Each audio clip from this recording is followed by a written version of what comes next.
And we are live, ladies and gentlemen. Welcome to another episode of the New School Podcast, brought to you by Curiosity Lab.AI. I'm your host, Adam Carswell, joined by our co-host, as always, Boone Chu, and we have a phenomenal guest in store for you today, Kapono. And I was going to say your last name, which it looks Italian, but I just realized I've just been calling you Kapono this whole time. What's the proper pronunciation of your last name, sir? Oh, you're awesome. Well, first name Kapono, you're right. That's Hawaiian, and last name is Italian. It's actually supposed to be Ciotti, but Ellis Island. So my own relatives have changed it to Ciotti. Ciotti, okay, cool. But I answered anything, so we're good. As Boone and I prepared for this interview, it was Kapono this, Kapono this, Kapono this. I'm like, wait, he has a last name, right? So here we are, looking forward to diving into it here today. Boone was the original connector for us to have you on the show as well. And so before we kind of shift over to you and learn about your story, background, what you're working on, Boone, could you just tell our listeners a little bit about how you and Kapono first got connected? Yeah, so I was doing a ton of research and in the education space, reading out a ton of books. And one of the books that I read is What Schools Can Be. And so after I finished reading that book, I started going on LinkedIn, and then I found Kapono to be on there. I joined they have a sort of a group, so I joined that, and then I was put in touch with Kapono. So love it. All right, Kapono, well, I'm sure you could shed some more color on the connection story there as well, but it's great to have you here. So on that note, tell us a little bit about your journey, key experiences here. You are the executive director of What Schools Can Be, and so it's kind of where your mind takes you from me saying that. Let's go from there. I hope it doesn't take too far back, but it's a little bit of a trope, a cliche to say that everything I am as an educator I learned in kindergarten, but I really do think that that's kind of the genesis of this. Both of my parents were educators. I'm really privileged to have a educator mom and an educator dad, taught jointly, between preschool and graduate school. And it was my personal student experience in preschool through sixth grade at a really cool, happiest place on earth elementary school in Hawaii. And the then principal headmaster of that school, Bob Peters, who's still my educational mentor today, I still pick his brain for advice. But that experience, to just talk about that kindergarten experience for a second, I had the experience of being the main actor of the action movie that was my schooling. Like when I went to school, I felt like it was my education. It really was. I was not an extra in the movie that was my teacher's life. And I remember talking to my two brothers who went to the same school, many years after me, and realizing after we left that school why kids in the movies kept trying to cut school. Because the idea of school not being a fun place was so foreign that it wasn't until we left, it wasn't until middle school where we were like, oh, school does suck. That's why everybody's cutting school in the movies. It really does. So yeah, that was the genesis of it. I think I had a really good privilege of finding super alternative university experience too in Evergreen State College. No grades, no required classes, 3,000 kids in the forest of Washington, and then ended up becoming a teacher at 22 at Maryknoll School in Hawaii at the height of it being part of the Coalition of Essential Schools, which was a philosophy of education founded by an educational thinker at Brown University at the time, Ted Sizer, who was really one of the godfathers of modern reformist education. So Kapono, I have a question. So I know you've done a ton in the education space. Can you talk briefly about the roles that you've taken on as an educator? Because I know you've probably run school, stuff like that. So just kind of get a sense of what you've done. I think that any really good educator should have most of their stories from the classroom, whether or not you've been at a senior administrative level or outside of the classroom consulting or stuff. When I started working at 15 teaching swimming in there, somewhere between 12 and 20 years in the classroom. Let's just call it 15 to be easy there. And I, spent most of that time in ninth grade. Love ninth graders. Love world history. It was a really interesting epic of learning to be an educator because most people had really bad high school social studies experiences. Kind of like, middle school math, high school social studies. They tend to be somewhere between boring and traumatic. Most people hate social studies because it's just so irrelevant. And I taught in the same classroom as an AP Econ teacher. Super good teacher. I think he at one point had the highest AP Econ scores in the nation. And we shared a classroom because the school we were at was really tiny. And when I was teaching, he was doing his grading in the classroom and prep work. When he was teaching, I was in there. That was our offices, and we shared it like that. It was really interesting because teaching tends to be really isolating. And many teachers, most teachers, even the two of us, we didn't love the fact that we had another adult in the room with us while we were teaching. It's vulnerable, right? As a teacher to have somebody else watching your craft all day long while you're doing your work. But it was really good. And what I saw in his room was phenomenal. I'm not a fan of AP. I'm not a fan of, these kind of like high stakes testing, but he engaged with his kids in a project-based way, in a Socratic way, and still got these really amazing scores out of them. And, maybe I was a little jealous of how engaged his kids were. And, in talking with him about this, talking with others about it, there's kind of a natural inclination for kids to be engaged in economics. One, you choose to be in AP economics. You're not forced to be in AP economics. And two, there's a really clear line between your success in economics and your success in economics in your life, right? Like kids can see, high school kids, specifically motivated high school kids, can see how those concepts will impact their life. Okay, so now,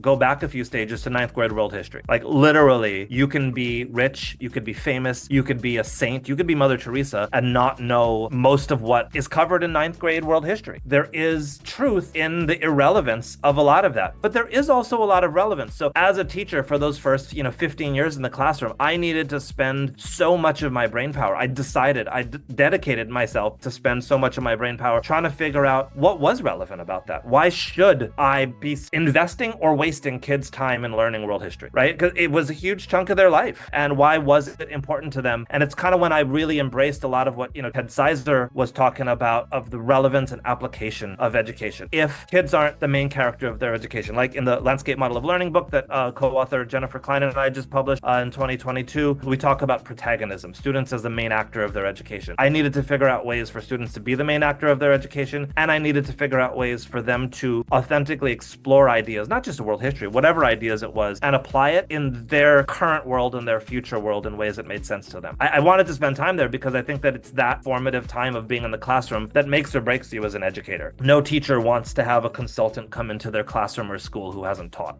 long enough to have the battle scars and, relationships and experience built from being in the classroom that long. I had the privilege of being a senior administrator at that school, went on to do Native Hawaiian nonprofit education work where my heart really is, Indigenous education. Spent a lot of time with National Association of Independent Schools doing diversity, equity, inclusion work. Then went back to school leadership, leading Waialae Elementary Public Charter School, the first public charter school in Hawaii. And then from there, went out into the wide world of international education and became head of school at the American International School in Cairo, Egypt, which was a huge adventure and I love it. And then came back to the United States to lead the educational nonprofit, What School Could Be, helping schools transform for the future that is before us. Because you have the international exposure, do you see the problems in school a global, like a common issue among, or do you see different issues in different countries when it comes to education? Super good question. Yes to both. Education is and should be contextual. It is and it should be. When we have cookie cutter applications of best practice, it doesn't work. And when we don't acknowledge that education is contextual, it doesn't work. It doesn't mean that there's not lessons to learn. I'll tell you like one example of this. Really good friend of mine, Karen Aka, was one of the first people I knew that went to go visit Finland when the Finnish education system, over a decade ago, hit the scene as like, the cool kid on the block in education. And she went and she was blown away. I mean, one of What School Could Be's founders is Pasi Sahlberg, who is the godfather of Finnish education. He was one of the architects of it. It is a brilliant system. When Karen Aka went, one of the things she brought back, I said, you must have learned so much, Karen. And she's like, I did. I'm like, so what are we going to do here? What are we going to do back at home? And she's like, I'll tell you, actually. And she started off by telling me all the things that are not transferable. She's like, Finland is cold, it's snowy, it's homogenous. It's a homogenous racially, religiously, economically, socially, and the United States is not. We're so mixed in the United States in all of those aspects. So much of what it makes Finland work, down to the fact that it's a small country and it has socialist leanings. So when the government says we're going to do this, the infrastructure is there to do it and to enact it, right? She said, Kapono, there's one thing though that we can bring back. In Finland, you don't teach until you have a master's because teaching is a professional profession. And you don't get a master's in teaching. You get a master's in the equivalent of learning. It's not called that, but your master's is in how kids learn. So that when the next,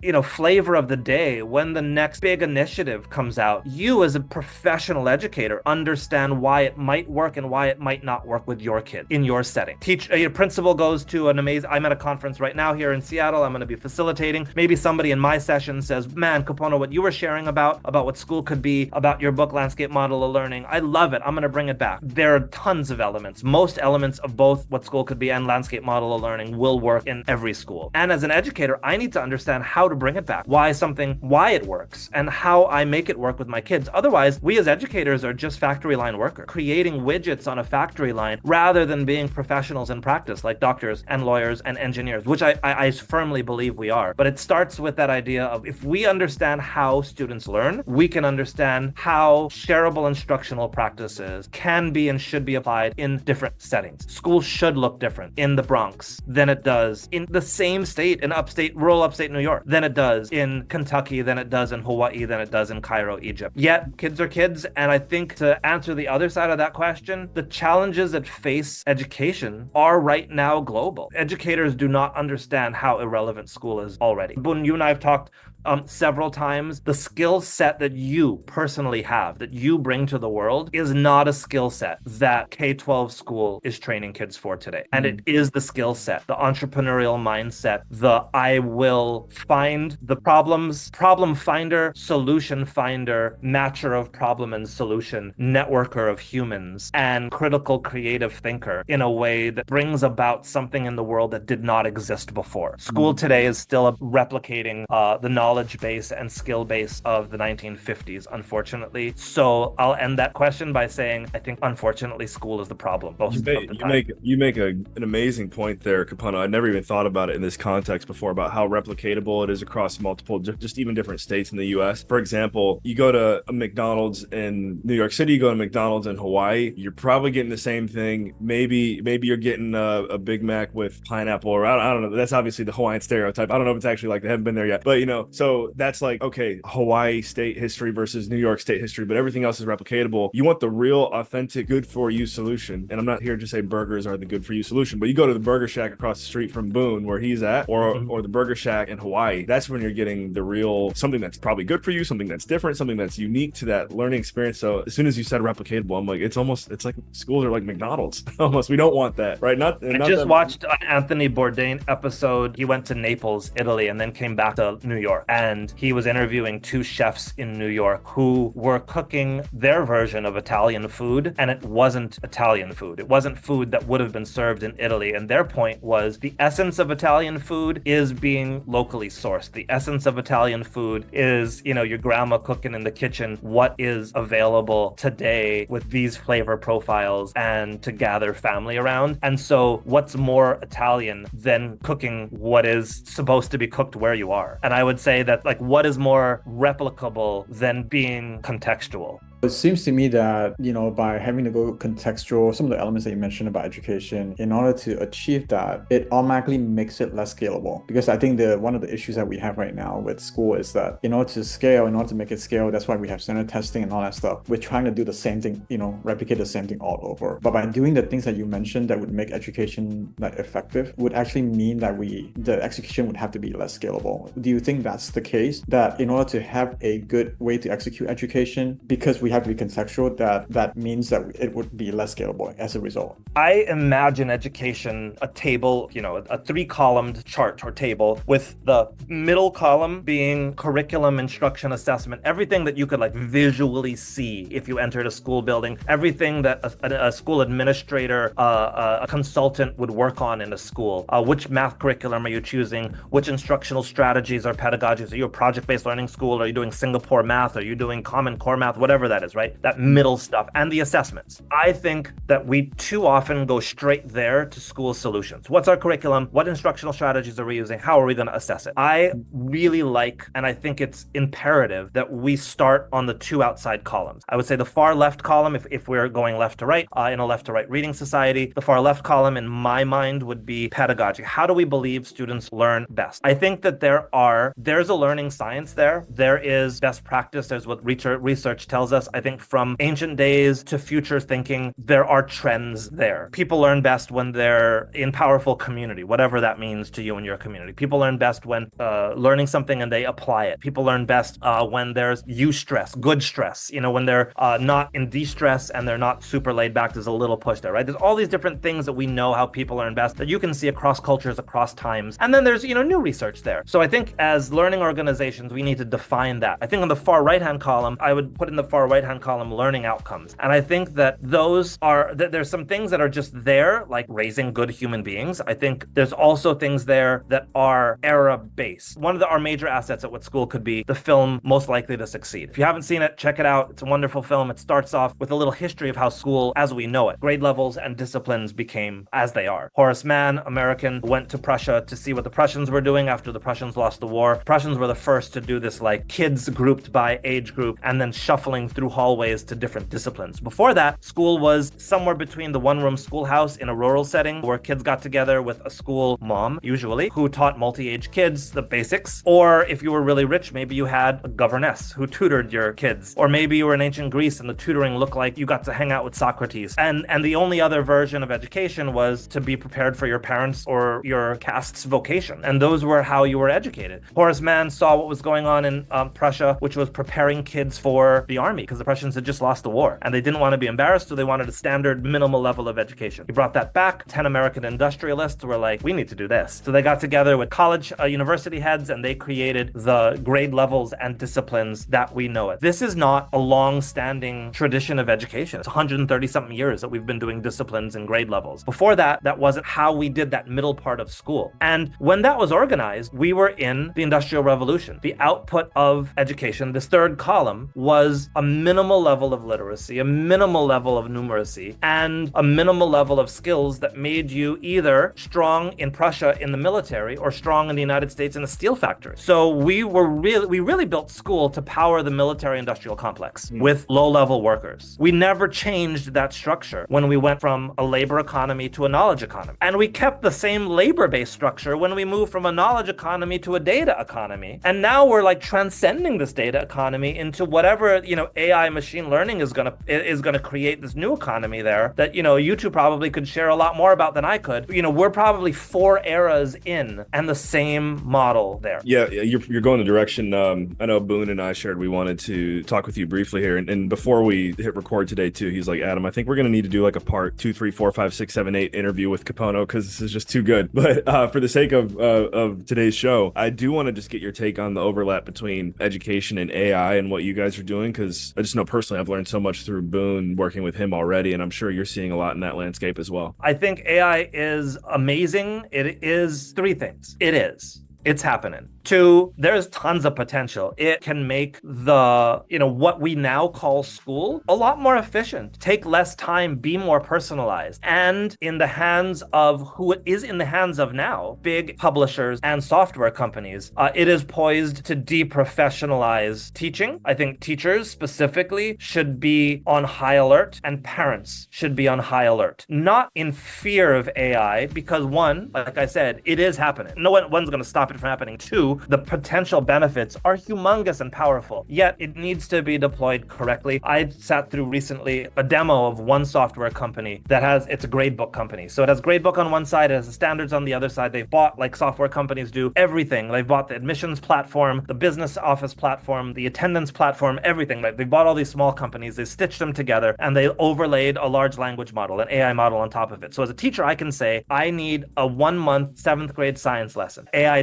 has my schedule. It has all my kids in the system. It knows which my kids are. It knows my schedule. And so it knows how many class times I have, how long the classes are already. It prompts me to click the standards I want. It prompts me to, say what kind of assessment I want. It'll create a rubric for the assessment. It'll create a grading pathway so I can upload the assessments from the kids. It'll grade it. It'll put it straight into the gradebook, and it'll create personalized second, tier learning, next stage learning for the kids. We will be plugging our kids into the new matrix.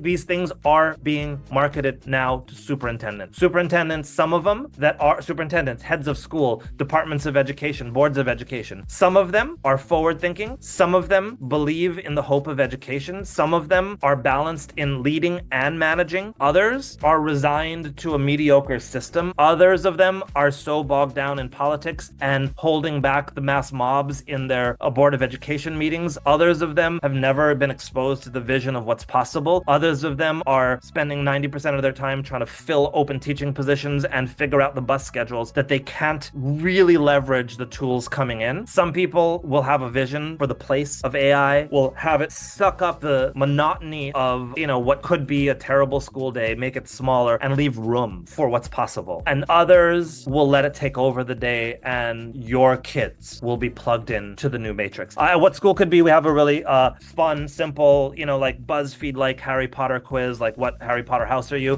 The quiz is, what decade is your school preparing your kids for? Because I think it's really important for us to understand what decade our schools are preparing kids for, and how we as parents, we as teachers, we as administrators, we as the general public can play a role in making sure our schools are prepared for the world that is going to be changed by AI. Yeah, I wholeheartely believe that as well. So it's great to just kind of hear your take on this here, Kapono. We're going to bring you down for a landing now. Before we hop off, could you let our listeners know what you're working on right now, and what's the best way to follow up and get in touch with you? What School Could Be is working on a process called Peak Schools Distinction. We work with individual schools and school districts. We're working with countries, in fact, to help them assess with a really simple, agile assessment where they are now, plan a course forward metaphorically over the horizon to a place where we know AI is going to have a role, and provide professional learning for schools and organizations to manage the change ahead and to ensure that they are prepared and leading the pack. As we say, the Titanic that is education has already been hit by the iceberg. Most people are on the deck complaining about the mix of their,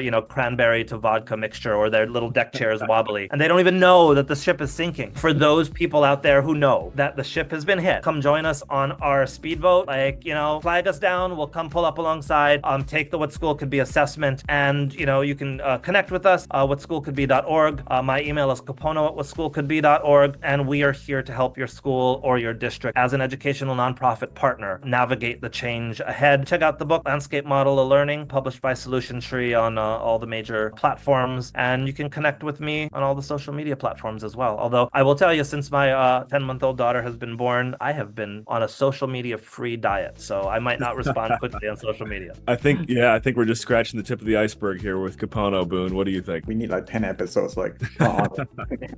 Yeah, well, anybody who's willing to come and hang out with Adam and Boone, I'm sure is in good company, because you guys are both amazing. I really appreciate being invited. I'll be back anytime, and I can't wait to check out all of your episodes. Thank you. Yeah, thank you for all you're doing, Kapono. All right, ladies and gentlemen, again, thank you for tuning into the New School podcast with myself, your host, Adam Carswell, and our co-host, founder of Curiosity Lab.AI, Boone Chu. Today, we were joined by Kapono Ciotti of whatschoolscouldbe.org. Make sure you check out all the information below in the show notes. And remember, in all you think, say, and do, take it to the next level.